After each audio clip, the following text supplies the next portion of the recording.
Bangkay ng bata sa punerarya, pumangon.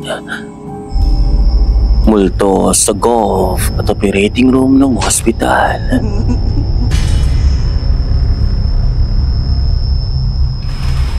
What the f***? No! What the Patay sa kabaong gustong lumabas. Kaya kung ready ka na kamuti, pakilike mo na ang video ito at tara. Bangkay sa punerarya. Ang lalaking ito ay nagtatrabaho sa loob ng isang funeral home. Ayon sa lalaki, simula nang dumating ang isang bangkay ay nag-umpisa ng magkaroon ng kababalaghan sa loob ng funeral home. Kaya naman dahil sa mga karanasan na ito ay nagpasya siyang kuha ng video ang mismong funeral home at in-explain kung ano ba ang nangyayari.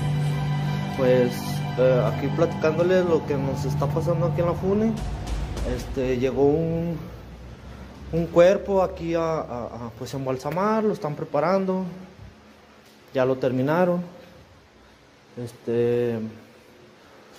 Se han estado escuchando cosas raras, se han empezado a ver pues así como sombras, como no sé, algo muy raro que normalmente no pasa aquí, pues está. Makaraan ng ilang araw habang nasa loob ang lalaki kasama ang katrabaho nito ay makakaranas sila na nakapangingilabot na pangyayari. Pagmasdan mo maigi. Miren, como tenemos rato escuchando ruidos aquí en esta zona. Si vemos, pues está solo y creemos que pues hay algo aquí porque pues se empiezan a mover así como que medio raro. Miren cómo se mueve, miren. Miren cómo se mueve.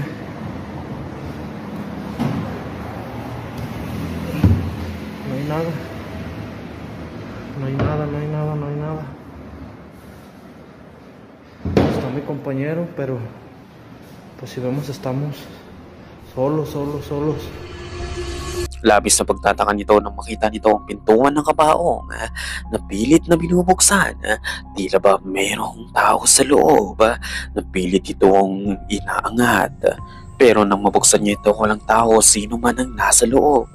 Malabo ring hangin ito dahil napaka-close ng loob ng punerarya. Ayon pa sa kanya ay tila ba may nakatouch sa bangkay na ipinasok sa punerarya. At makaraan pa ang isang araw habang siyang mag-isa sa loob ay ito ang nakapangingilabot na karanasang mararanasan niya. Estamos aquí en la funeraria, otra vez, con ruidos raros. Entonces, pues, está solo. Ahora sí, cuál pinche que se ve, que nada. Estoy solo a la chingada. Estoy solo. A la chingada. A la chingada. A la vez. No mames.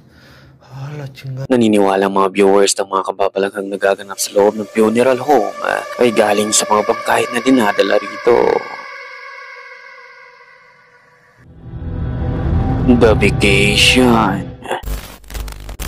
Ang mag-asawang ito ay nagpapakasyon sa isang lugar sa Florida at nang makarating sila sa mismong bahay ay pumasok ang babae nang biglang may makuna ng asawa nito. Dito ay mapapaisip sila kung tama ba ang napuntahan nila. This place is so cool, isn't it? Yeah. What the f***? Somebody in there with you? No?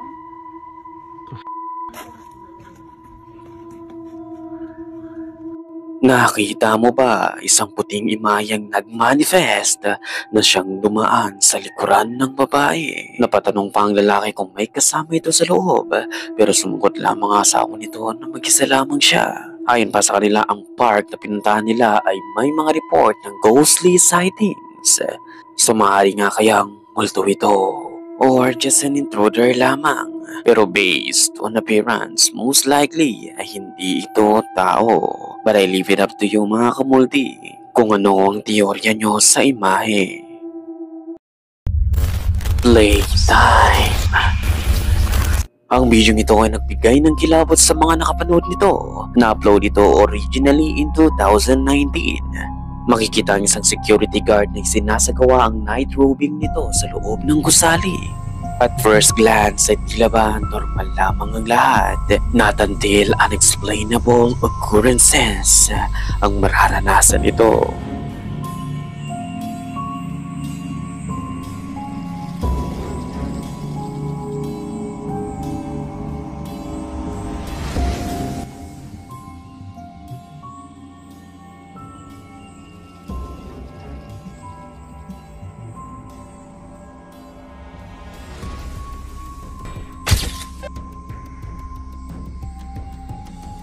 Out of nowhere, bigla na lamang may batang lalaki ang makikitang naglalakad sa likuran ng security guard. Sa pangalawang pagkakataon, may kita ang batang nagtatatakbo at unti-unting naglaho.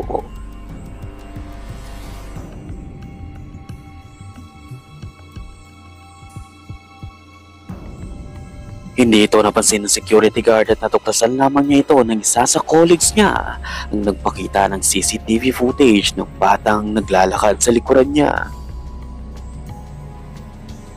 Labis na nangilabot ang mga nakapanood nito dahil sa batang nakuna ng CCTV given na ang gusali pala ay isang funeral home. Marami ang nagsasabing isa itong genuine ghost of a child na nagpapagala-gala sa funeral.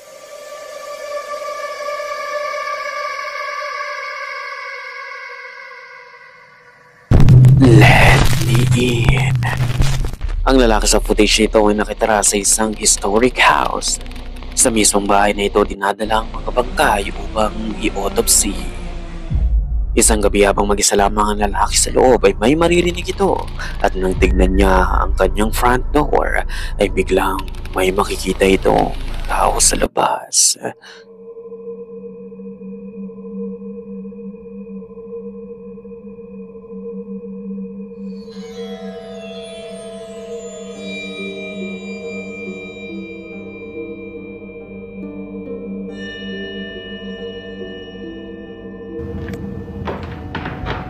What in the actual hell?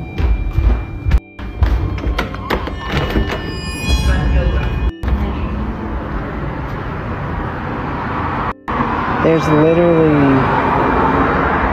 Agad niyang binuksan ang pintuan pero wala siyang nakitang ano o sino man sa labas. Ayon pa sa kanya, delikado ang ganitong mga sitwasyon pero madali lamang itong i-resolve pa. We live in downtown Memphis, which means we're used to having a homeless population. Usually when it rains, we will have homeless people walk up the porch, and it is sad, but we do have to ask them to leave because we're on a private property. Every time I have had to ask a homeless person to get off the porch, they've always been kind, sweet, or just listened. They're just like you and me. They're just in much rougher circumstances. I was perplexed in the video because I thought I didn't pay attention to the light passing through the shadow. I was like, it's not raining. Why is someone on my front porch?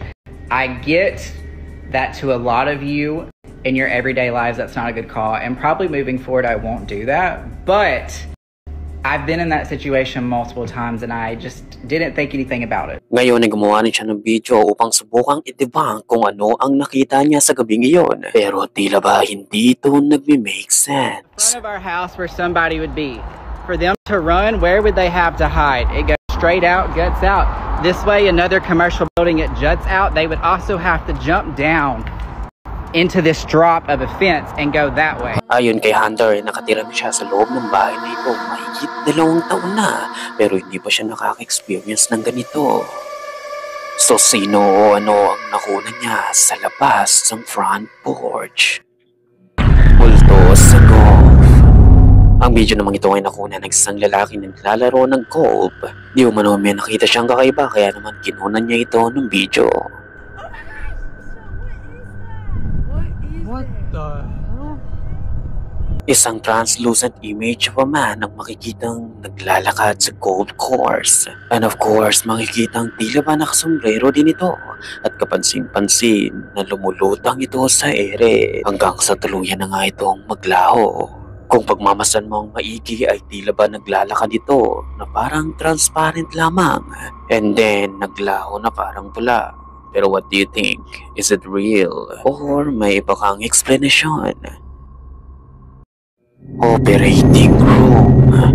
Ang video ito ay nakuha ng mga nurse na nagtatrabaho sa mismong hospital. Ngayon, ang isa sa mga babaeng nagre-record ay isang surgical technician. Ngayon, ayon sa kanila, sa mismong silid isinagawa ang isang operasyon. Unfortunately, ang batang inoperahan nila didn't make it and passed away. Kaya naman labis na magtataka nila nang makunan nila at ma-record ito.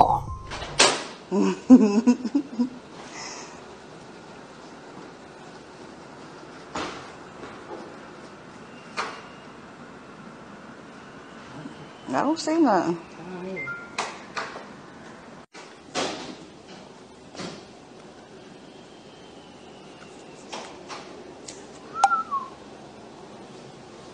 And it's just all it does is that.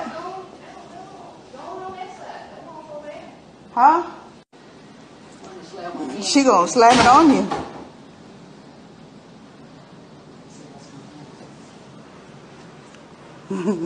We looking at a ghost, Miss CC?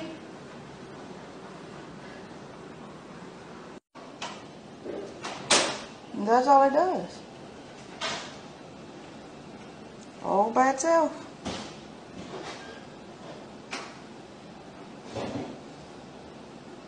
Maybe she's getting pissed off because you ain't paying attention. Ang pintuan ay hydraulic at napakabigat. Kaya naman kailangan mong pinutin ang button at unti-unti itong magbubukas. Ayon sa mga staff ng hospital ay palagyan silang dumaraan dito at walang nangyayaring kapapalagan. Nagumpisa lamang ito nang magkaroon ng operasyon sa loob at hindi nabuhay ang bata. Naniniwala silang naiwan ang espiritu ng bata sa loob. She gonna slam it on you. Upang masiguradong walang sira ang pintuan ay tinawag din nila ang maintenance pero nagbuwika lamang ang mga maintenance na wala namang problema ang pintuan. Di nagtagal ay tuluyang nagsara ang hospital pero naiwan ang Linda's department na magtrabaho sa mismong pasilidad. Ngayon, during the break, isa sa mga staff ang nag-explore sa lower department nang biglang ito ang makapture niya.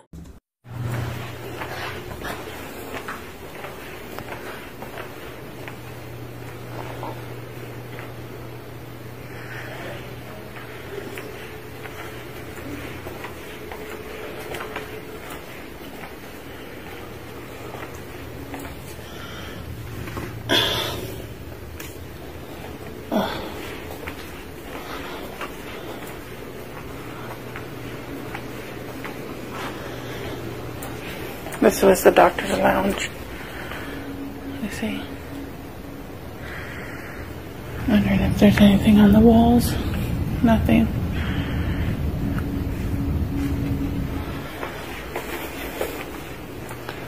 Oh, I just got dizzy, and I don't know why. Hate that feeling. Ayon kay Linda ay nakita siya ng tila ba someone or something na nakasuot ng puting lab gown. Kasabay nito ang pakiramdam na tila ba nahihilo siya. Nagumpisa lamang ito nang hindi mabuhay ang batang inooperahan sa mismong operating room. Kaya naman naniniwala ang mga staff na ito ang multo ng bata. Pero ano sa palagay mo makakamulti? Ouija board gone wrong. Ang paggamit ng Ouija board ay talagang napakadelikado dahil maaari mong mapakawalan o matawag ang mga masasamang espiritu. Gaya ng lalaki ito na nagsagawa ng Ouija board session sa mismong bahay niya.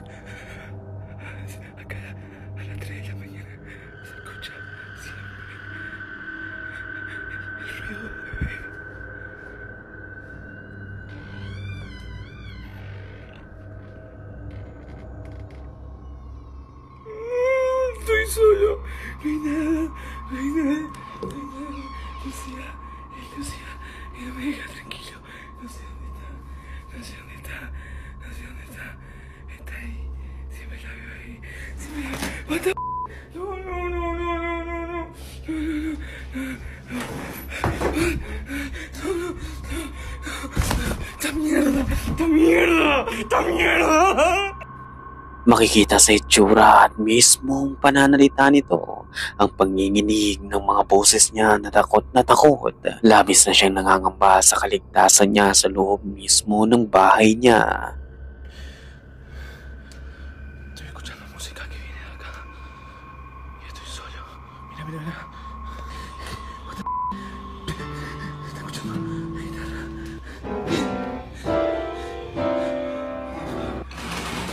What the Tumunog ang gitara at maging ang piano sa paligid. Kasabay nito ang paggalaw ng lamesa ng kusa. May mga nagsasabing maaaring inilagay lamang niya ang audio dahil hindi tutugma at hindi gumagalaw ang strings, maging ang mga pindutan ng piano ay hindi gumagalaw.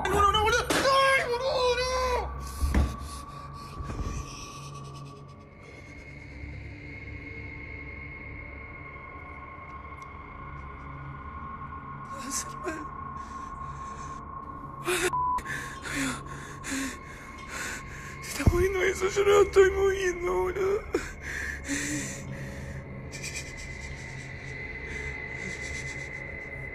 Amigo, se está moviendo la mano. What the What the Yo me trato.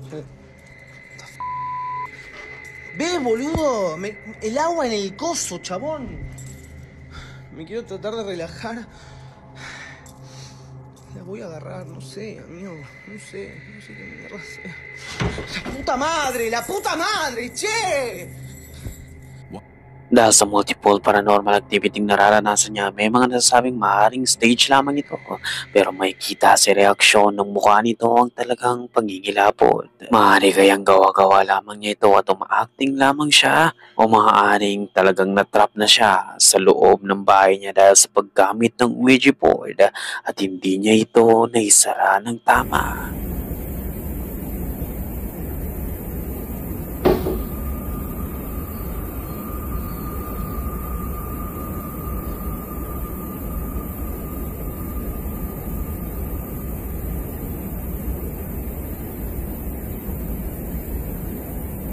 Matapos nitong setup ang night vision camera ay kapansin-pansin sa paligid na may kitang tila ba gustong pumasok ng entity sa loob ng kwarto nito. Pero hindi lang dyan nagtatapos dahil mas kikilabutan ka sa susunod pang mga mangyayari. Estoy escuchando cómo sube las escaleras todo el tiempo. Acá en casa. Y estoy solo. No hay nadie. Se escucha fortísimo, mío.